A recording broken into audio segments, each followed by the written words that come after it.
نوجوان مجھے معلوم ہے میرے ان پروگراموں سے بڑی خلبلی مچی ہوئی ہے، دیوبندیات میں اتھل پتھل ہو گئی ہیں، وہابیت افسردہ ہو گئی ہے، جنازے نکل رہے ہیں ان کے عقائد کے.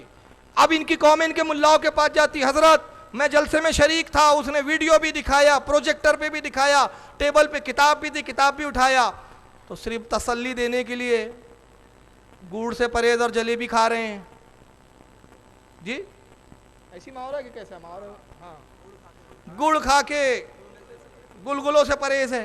ارے وہ جھوٹے حوالے، ارے جھوٹے تو آپ کی ذمہ داری ہے، مجھے جھوٹا ثابت کرو. جب آپ کو یقین ہے کہ وہ حوالے جھوٹے بتائے گئے، کلپیں جھوٹے بتائے گئے، تو اس سے پہلے کہ عوام آپ کے بعد مناظری کی بات کرے، آپ نے خود جلسے میں اور لیٹر پیڈ پر یا کسی تحریر سے یا باضابطہ مجھ سے مل کے چیلنج کر دینا چاہیے، تو جھوٹا ہے، چل مناظرہ کر، تجھے ہم جھوٹا ثابت کرنا چاہتے ہیں. یہ تو آپ نے پہل کرنا چاہیے، مگر افسوس آپ آتے نہیں اور صرف اپنی عوام کو دھوکہ دے رہے ہیں. تو میں اس بھولی عوام سے کہہ رہا ہوں، آپ ان کے ظاہری تقوی کو دیکھ کر مروب ہوئے ہیں، ان کے ظاہری تقوی سے آپ فریفتہ ہو گئے ہیں. ان کے ظاہری تقوی پرہیزگاری پہ مت جائیے، حقیقت کو سمجھ میں آئیے. علماء دیوبند کے میں ایک پہلے بہت بڑے عالم کے بارے میں پیش کر رہا ہوں. پروجیکٹر پہ دکھ رہا ہے آپ کو؟ دکھائیے. یہ ہے ملفوظات مولانا محمد الیاس صاحب. یہ کتاب ہے، یہاں ٹیبل پہ ساری کتابیں موجود ہیں. اس کے لکھنے والے حضرت مولانا محمد منظور نعمانی دامت برکاتہم، جو نام لکھا ہوا ہے، ادارہ اشاعت دینیات پرائیویٹ لمیٹ سے چھپی ہے. یہ کتاب ملفوظات ہے مولانا الیاس صاحب کی، جو تبلیغی جماعت کے فاؤنڈر اور بانی ہیں، جنہوں نے تبلیغی جماعت بنائی، ان کے فاؤنڈر ہیں.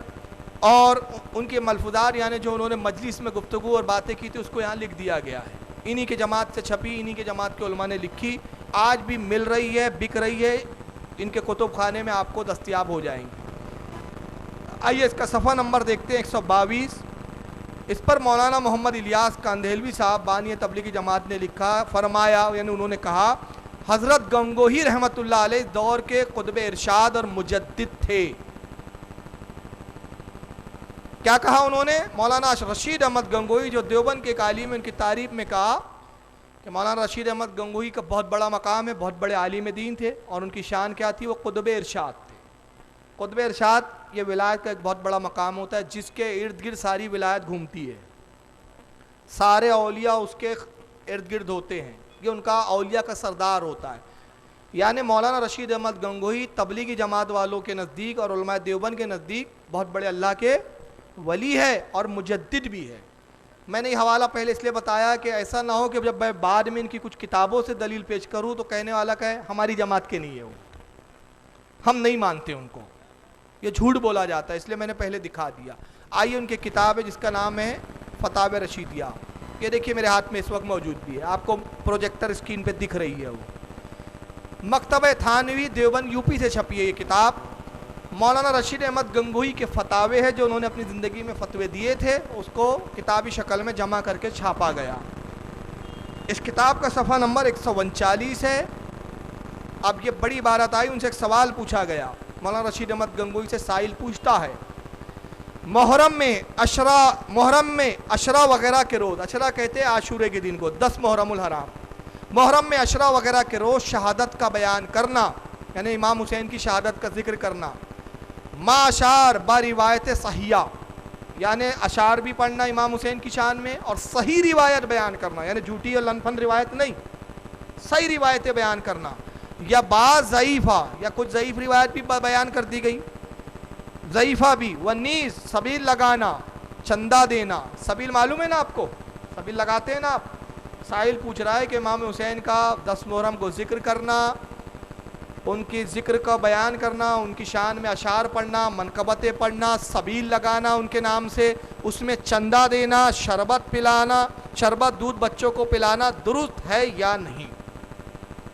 یہ مولانا رشید احمد گنگوہی سے سوال ہوا کہ سبیل لگائی جا سکتی ہے یا نہیں، ذکر امام علی مقام کیا جا سکتا ہے یا نہیں؟ اب جواب دیتے ہیں مولانا رشید احمد گنگوہی. جواب سنیں. کہتے ہیں محرم میں ذکر شہادت حسین علیہ السلام کرنا اگرچہ بروایت صحیحہ ہو، یعنی امام حسین کی شہادت کا ذکر کرنا اگرچہ اس قید کے ساتھ، اس احتیاط کے ساتھ کہ اس میں کوئی جھوٹی اور ضعیف روایت نہ بیان کی جائے، سچائی بیان کی جائے، یا سبیل لگانا، شربت پلانا یا چندہ سبیل اور شربت میں دینا یا دودھ پلانا سب نادرست، سب غلط ہے، اور تشبہ روافد کی وجہ سے حرام ہے۔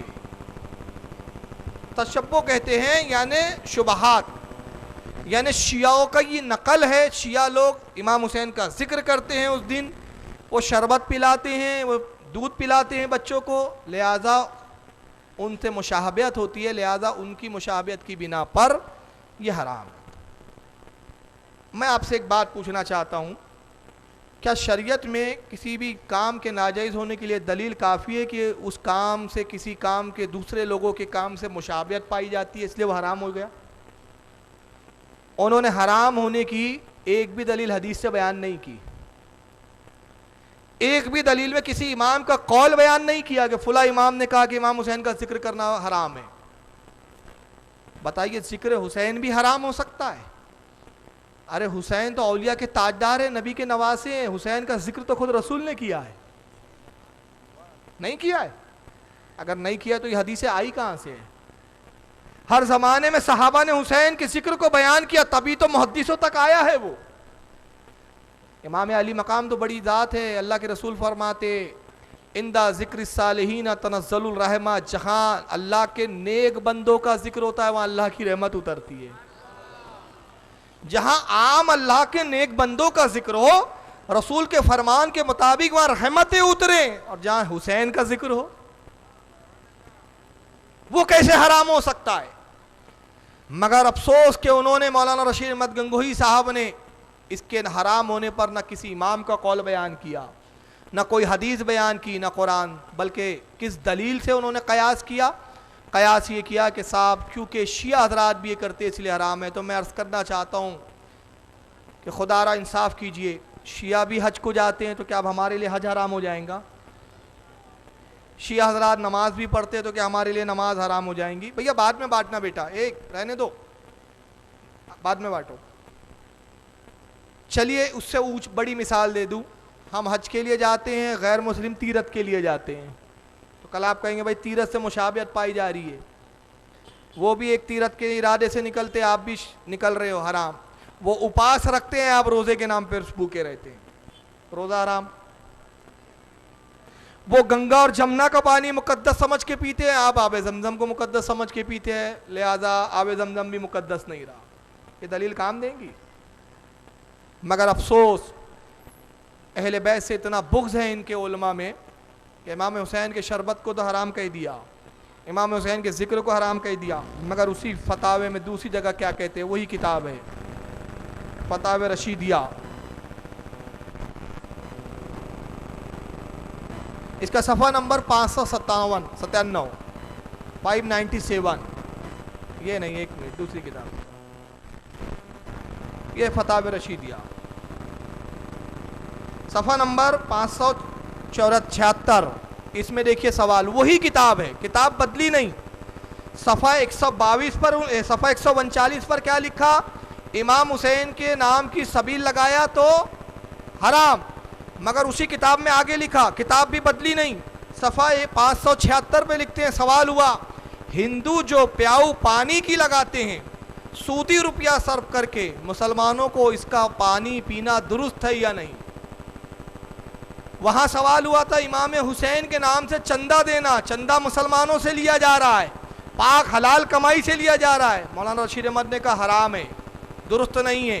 اور یہاں کہا جا رہا ہے ہندو حضرات جو پیاؤ لگاتے، ہمارے ہم وطن جو پیاؤ لگاتے، میں پہلے مسئلہ بتا دوں، وہ پانی پینا بھی جائز ہے ہمارے علماء کے نزدیک، مگر یہاں تال میل دیکھے، تعصب دیکھے اہل بیت کا، کہ اہل بیت کا ذکر ان کو پسند نہیں۔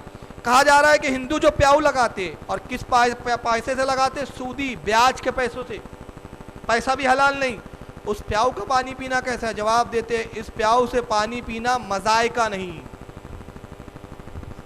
یہ پانی پی سکتے، مگر حسین پاک کے نام سے پانی کا سبیل لگا دیا، حرام ہو گیا۔ اور حرام کیا ہوتا ہے آپ کو پتہ ہے؟ گناہگار ہوتا ہے آدمی۔ تعجب ہے کہ سودی پیسوں کا پانی پیے، غیر مسلم کے لگائے ہوئے پیاؤ کا پیے تو نہ حرام ہو نہ ناجائز ہو، جائز بھی ہو گیا، پی بھی سکتے ہیں، درست بھی ہو گیا، مگر امام علی مقام کے سال ثواب کے لیے